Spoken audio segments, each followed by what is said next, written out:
mana chuan chung kim te alengi kara on lai lung lian sang tur dom lovin tu na song rei sang ngol kai chu nu su ngai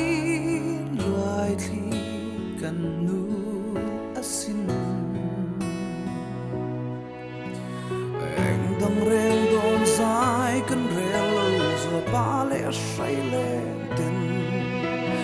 lung ru ka fami chan kan hai lo se thi lai ani cham reng si tra lai ba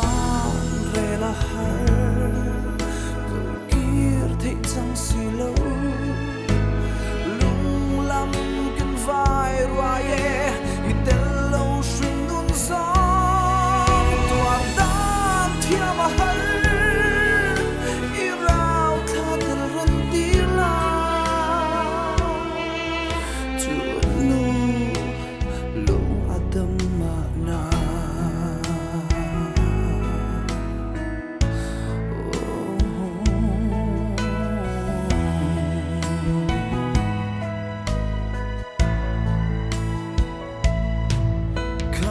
tin ilung lai ril liami sing nun kan lu chia trin kan nu min ngai dam ro dang chuan e ichak lo ber lai pon kwanu mal som na kan tan idil thin kha se mong mai na a du ai sam zong kha don kim tir se kan nuam nge ye o tu na atlai zo ta tra lai ban re la har ko kir thik sang si lo lung lam kan vai rua ye itel lo sing nun sa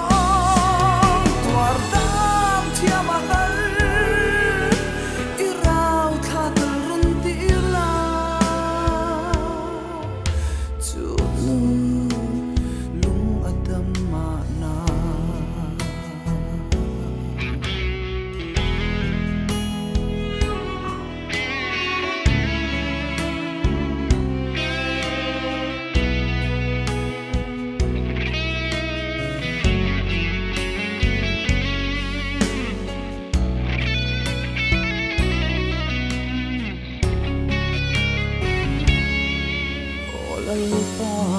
irem ruat na tortia mahar nge ye ma se mal som na lubel imangai na min sia tir tu